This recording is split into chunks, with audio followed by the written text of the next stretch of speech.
se quiser, vamos embora. Já tá aí, Mota aí, ó. Mota, então já emenda aí. Seja bem-vindo muito, seu Roberto Mota. Uma salva de palmas para o Mota. Mota. Da vinheta. Mota. Direto com Mota. Muito bem, você sabe, Mota, que a gente falou sexta, mas é sempre bom lembrar que a gente tá batendo recordes não muito então, saudáveis. Mota, você tá uma elegância, hein? Ó. Essa Lacoste preta.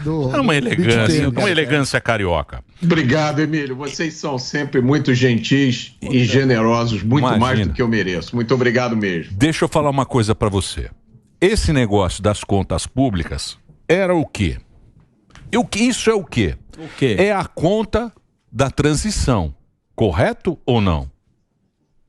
Também. Lembra a transição? A PEC da transição. Lembra a PEC da gastança, que a gente falava, a PEC da gastança. Tinha que manter os R$600. Isso. Foi indo lá os 600 mangos e não sei o quê.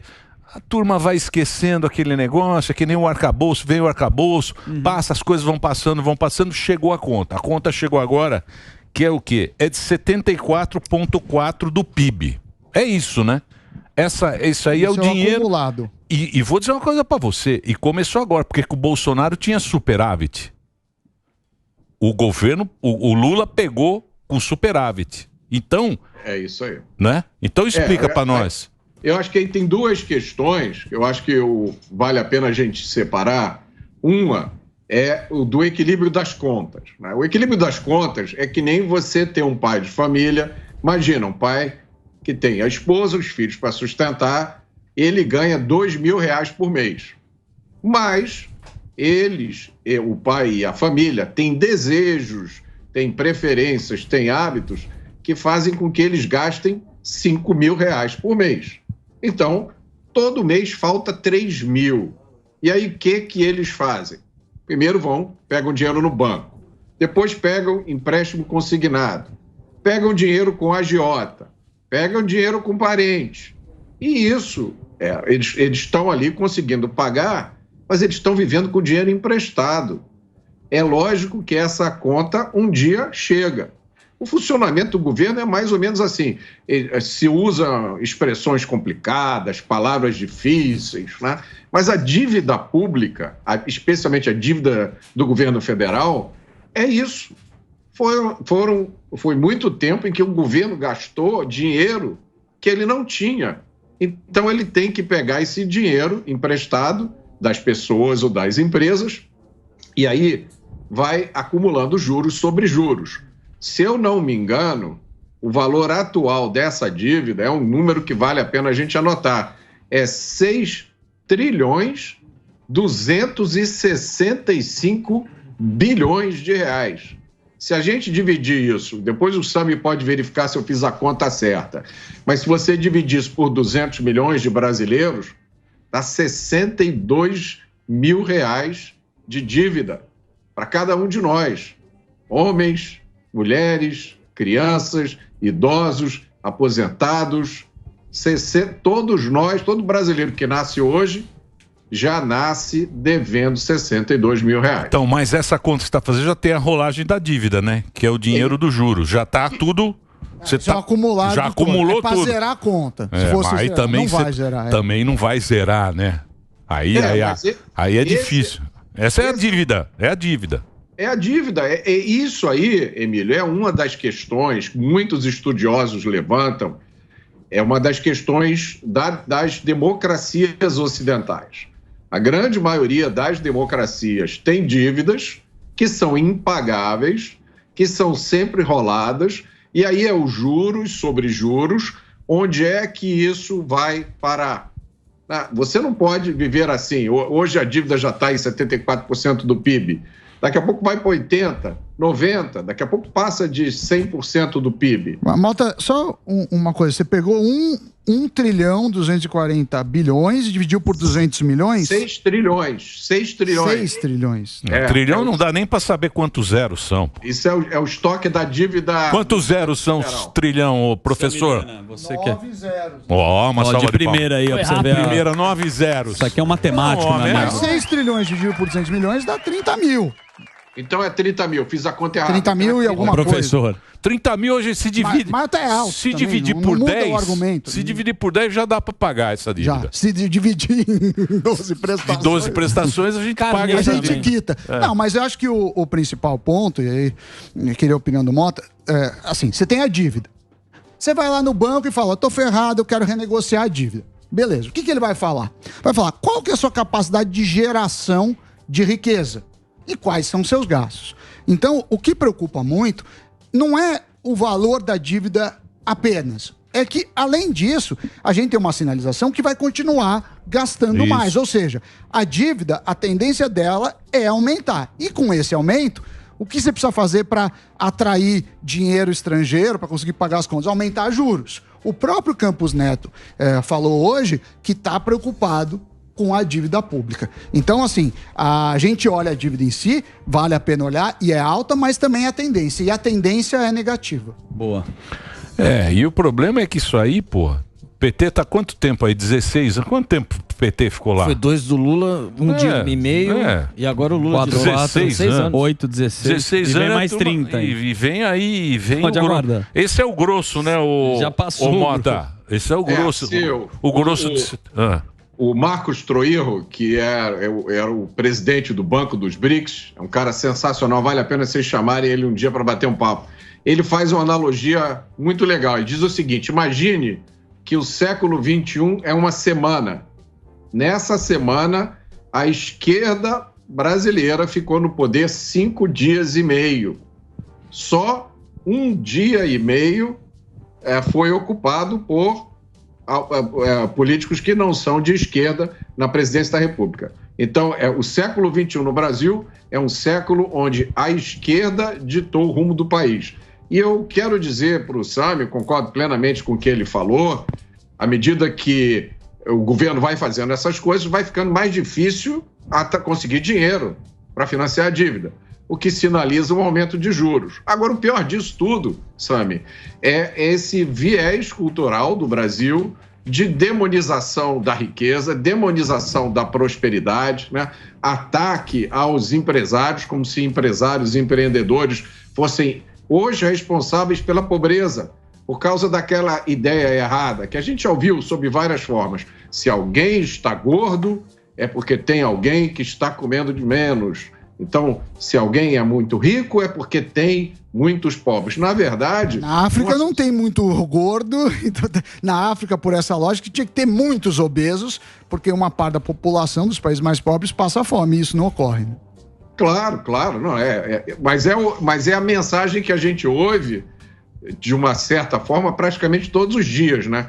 Várias dessas decisões recentes, algumas decisões políticas, outras judiciais, que efetivamente desestimulam a produção de riqueza. Então, a gente tem um futuro onde nos espera uma dívida grande, que o governo vai ter dificuldade de financiar, e a produção de riqueza no Brasil, que deveria ser estimulada, é atacada, é demonizada. Né? E quem vai pagar a conta é a juventude, né? Essa conta aí vem... País velho, país velho e pobre e socialista. Exato. E burro também, porque a educação não burro tá... sim, mas burro há muitos anos. Burro há muitos anos. Mas fica complicado, né? Você vai fazer o quê? É o futuro. Aeroporto, vai viajar, vai pra fora. O aeroporto Galeão. O que ele vai fazer? Pegar o Galeão lá. O Mota tem que ir pro Galeão. Eu já tenho 44 anos. E patrimônio. Só fazer um break. Posso fazer um break pra rede? Só pra rede. Então vou fazer um break agora pra rede, a gente continua o papo aqui. Daqui a pouquinho tem o Dallagnol, que vai pro teu partido aí, ó. Você também pulou do cavalo, né? Esquerda Partido Novo. Eu fui o primeiro, Emílio. Eu sei, tem o seu livro lá. Os Ingênuos do Leblon. Os Inocentes do Leblon. É bom esse livro. Obrigado. É bom, esse livro é bom. Você não leu, né? Eu não li, mas eu sei nada. Falou aqui, ó. Deixa eu só fazer um break. que tá na página 42. Deixa eu só fazer um break. Vou fazer um break rapidinho agora, só pra rede. Daqui a pouquinho a gente volta aqui na programação da Jovem Pan. Vai lá, Reginaldo. Emílio, eu não li o livro, mas fala sobre a esquerda caviar, e o Mota ele fala muito sobre, no outro livro, segurança pública. E aproveitando essa pauta, Mota, que você fala sobre, com maestria sobre esse assunto, a Bahia vive um triste momento por causa das drogas, enfim. Triste momento não. Calma lá. O Caetano Veloso. A Bahia está vivendo. Você me desculpa até te interromper. Pois não. Assim, bruscamente. Já é, até parece uma falta de educação, mas é para o bem do programa. Tá bom, fique à vontade. A Bahia hoje, ela está vivendo o resultado de um socialismo de 16 anos. Perfeito. Há 16 anos os caras estão com esse papo na Bahia. Sim, Bahia, terra do samba e da vontade, tudo PT. Quantos anos? 3 governadores. 3 governadores do PT. Olha o que tá dando. E aí, o nosso querido Caetano Veloso falou pro Papa, socorro, Papa. Então eu queria que agora você destrinchasse o assunto que é segurança pública na Bahia, que você sabe tão bem, porque tem por trás disso, a gente sabe que tem a parte das drogas, o tráfico, que você já conhece muito essa história, Mota. É isso, Zuzu. Na verdade, o que a gente está vendo na Bahia é a materialização daquele ditado, né, que diz que a semeadura é opcional, mas a colheita é obrigatória.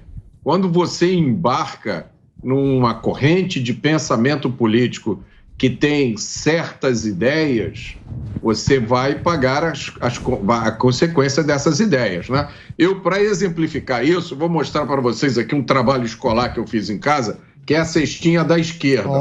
Opa, gostei. Aí eu vou mostrar para vocês... Didático. Vai lá. É didático. O que acontece, Emílio? Quando você entra na esquerda, você diz, né, agora eu vou ser esquerdista, progressista, você recebe a cestinha. E tem o cestão. E tudo que está aqui dentro é obrigatório. Você não pode escolher só uma coisa e deixar a outra de lado. Olha o que tem aqui dentro. Tem bandidolatria. Sim.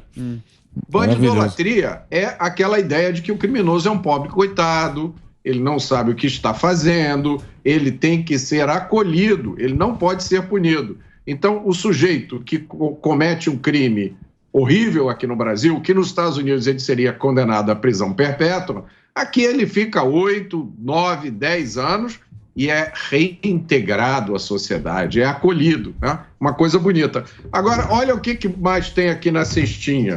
Tem o desarmamento do cidadão de bem, a demonização da arma. Então, você, ao mesmo tempo que protege, que acolhe o criminoso que está atirando de fuzil na polícia, você impede que o cidadão de bem se defenda, porque arma na mão do cidadão de bem é ruim. Existe alguma lógica nisso? Nenhuma. Zero. Mas é que está na cestinha, gente. Quando está na cestinha, não precisa ter lógica, tá? E tem várias outras coisas aqui, deixa eu achar aqui, ó. Aqui, ó. Demonização da polícia. Eu escrevi um artigo esse final de semana falando sobre isso. Isso aqui está na cestinha da esquerda. Dizer que polícia é uma coisa ruim, que polícia é uma força opressora, que a polícia tem que acabar. Existem correntes na segurança pública que são a favor disso, da abolição da polícia. E agora, deixa eu ver... Aqui, ó. Só para terminar aqui, tem muito mais coisa na cestinha. Olha o que tem aqui dentro. Descriminalização das drogas. Isso aqui tudo explica o que está acontecendo na Bahia. É a consequência simples dessas ideias. Você viu na Suécia? Você viu na Suécia o que está acontecendo? A Suécia, cara, a Suécia ela recebeu muito estrangeiro. E sempre com esse papo, porque sempre foi esquerda lá. Sim. Suécia, e o sueco acha que ele se acha tanto que ele acha que ele vai controlar o mundo. Então foi para lá refugiado de guerra, foram entrando na Suécia, isso nos anos 80. Foram entrando... Abraçaram, né? Muita gente na Suécia tem muito benefício social. Para você ter uma ideia, lá eles dão burca para a população usar burca e tal. Agora, as gangues tomaram conta, a droga tomou conta. Nunca se teve tanta criminalidade na Suécia. Olha isso. Nunca morreu tanta gente na Suécia por essa política. Pela política progressista achando que é superior e achando que o outro não vai tomar. Tomaram conta da Suécia. Dominaram. E agora não tem mais jeito. Sim, querem resolver o problema. Procura aí no jornal para você ver o que aumentou a criminalidade na Suécia. Meu querido Mota, na Suécia. O benefício social, que parece uma ideia boa, mas no final ela não fecha a conta, não é isso? E lá a direita agora ganhou. A direita ganhou na Suécia, agora eles falam, não, nós vamos começar uma luta contra as drogas. Você imaginou isso, cara? Quando é que a gente ia imaginar esse negócio? Mas é justamente isso, vai tomando conta, E aí vira isso, O professor progressista, Samir. né? Nos Estados Unidos O a mesma coisa. problema é que para reverter, Isso, 30 anos. a melhora é de escada, a queda é de elevador, Emílio. Esse que é o problema. Então, mas o problema é o seguinte, porque quando você tem esse pensamento, sempre o outro é culpado de alguma coisa. Você é sempre vítima. Ou da sociedade. Ou da sociedade, ou do homem branco, ou do Estado. a mulher é do homem, Sim. o homem sempre O BO não é seu. Isso. A mulher é vítima, o homem é o bandido, é Opressor. sempre o opressor. Então é muito difícil você reverter essa situação. É muito complicado o cara reverter essa situação. Mesmo aqui no Brasil, hein? Sim. Vai ser difícil, viu, Mota? Não é assim, não. É muito difícil, Emílio. Até eu acho que um dos principais componentes desse problema é essa ideia que a esquerda vendeu e que muita gente acredita que basta você declarar que alguma coisa é um direito e o dinheiro para pagar aquela coisa, ele aparece do nada. Então, se você olhar a nossa Constituição, nós temos um direito constitucional ao lazer. Agora, quem paga? De onde vem esse dinheiro? Então, isso aí, as coisas que a gente está vendo na Europa, algumas delas são consequência da criação do que se chama do Estado de bem-estar social. Acho que nos países escandinavos são um bom exemplo disso. Aquele Estado que quer tomar conta de você, desde o momento que você nasce até o momento que você morre. Era uma ideia que funcionava na época em que você tinha uma grande massa de jovens trabalhando e contribuindo, e uma pequena quantidade de pessoas de mais idade aposentadas, recebendo esses benefícios, né? A grande maioria trabalhava. Agora, esse era o que se chama de bônus populacional. Na maior parte do mundo, isso está assumindo, inclusive no Brasil. Vai ter cada vez, como a população está envelhecendo e está vivendo mais, tem cada vez menos gente para pagar essa conta. Então, vai ser muito difícil se manter esse modelo. Que é a força de trabalho, né? Não tem mais já tanto jovem para tocar um negócio para poder pagar benefício. Não tem, e ao mesmo tempo você... Então, mas como é que vai tirar a Mota? Isso é que é complicado, né? Que é sempre o vilão. É o adquirido. O cara que tem que tirar, ele vai ser pintado sempre como vilão, que vai tirar todos os direitos, aí acaba funcionando esse tipo de propaganda. A solução não é uma solução, essa é a minha opinião, não é uma solução simplesmente política. Não acho que, por exemplo, eu estou aqui na maior torcida pelo Milei. Acho que o Milei tem a chance de ser um fator de mudança grande na América Latina, talvez até no mundo. Mas não basta só isso. É preciso que as pessoas, a maioria das pessoas, entendam o que está acontecendo, né? Por exemplo, semana passada eu vi um tweet do Elon Musk dizendo o seguinte: o futuro do planeta é as pessoas terem mais filhos. Porque a gente vê muita gente pregando o fim do mundo, que a humanidade está chegando no seu limite, esgotando os recursos do planeta. Mas quando a gente olha, por exemplo, para a questão da previdência, do estado de bem-estar social, se não houver crescimento da população, não tem como manter esse modelo. Então, as pessoas precisam ter filhos, sim. As famílias precisam crescer, né? Então, a solução não é só política. A gente tem que explicar para as pessoas que muito do que se diz hoje é besteira, está errado, e levar a informação para elas, para que elas possam tomar as opções corretas nas suas vidas. Ô Mota, mas essa questão ainda na Bahia, por exemplo, o Jacques Wagner do PT ficou de 2007 a 2015, aí depois entrou o Rui Costa do PT de 2015 para 2022, e agora tá o Jerônimo Rodrigues, que também é do PT. Claro que não vai depositar a culpa toda num cara, mas você tem todo o sistema político lá da Bahia. Mas o meu receio é ficar parecido com a Argentina, como até o corte que o Zuzu colocou na resenha aqui do Milei, que tá há 50 anos e fica na mesma coisa. Qual seria a melhor estratégia? Porque se evidenciando o que está errado não muda, o que fazer então? Eu sempre digo, eu faço muita palestra sobre segurança pública. Aliás, quem quiser me convidar, me contratar, o meu e-mail é meiahoracomota@gmail.com. E eu sempre digo o seguinte: a crise de segurança do Brasil A gente tem que falar sempre isso, é uma crise de segurança. A gente não quer acabar com crime, porque crime existe em todo lugar, inclusive na Suécia, como o Emílio falou, a gente quer acabar com a crise. Tem dois aspectos, um muito bom e um muito ruim. Muito ruim é o seguinte, a crise é muito pior do que qualquer um imagina, porque a gente não tem informação sobre tudo o que acontece. Quando você conversa com policiais, quando você conversa com juristas, você percebe, a crise é muito pior. Agora, sair da crise é muito mais fácil do que dizem, porque o problema do Brasil, em relação à criminalidade violenta e corrupção, se resume à impunidade. A maioria desses criminosos que a polícia prende, os chefes de facções, eles já foram presos várias vezes. Você imagina isso? Você ser um policial, você sair numa missão para ir numa comunidade, você levar tiro de fuzil, você ver companheiros seus mortos, aí a operação acaba. Você conseguiu prender lá 6 criminosos altamente perigosos. Todos os 6 já têm inúmeras passagens pela polícia.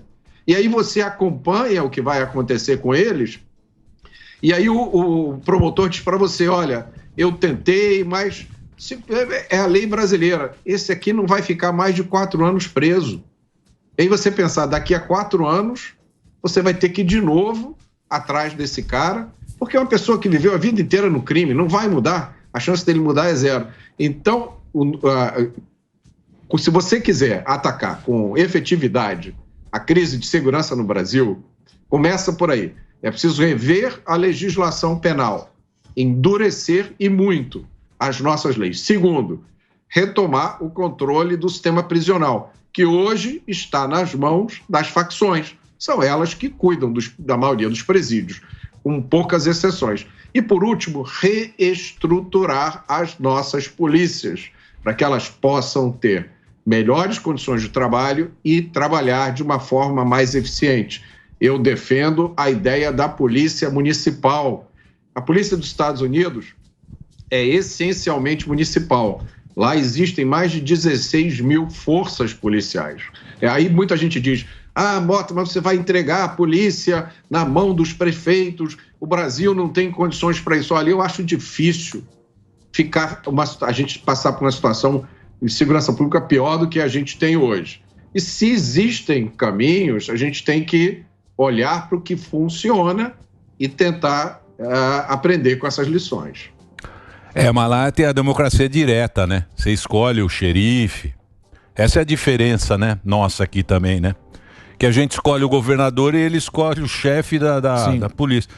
O que você acha da democracia direta? Que você escolhe o diretor de escola. Tudo. Você escolhe tudo. Se você quer rádio no ar, se você não quer rádio no ar, que você tem um livro para poder votar.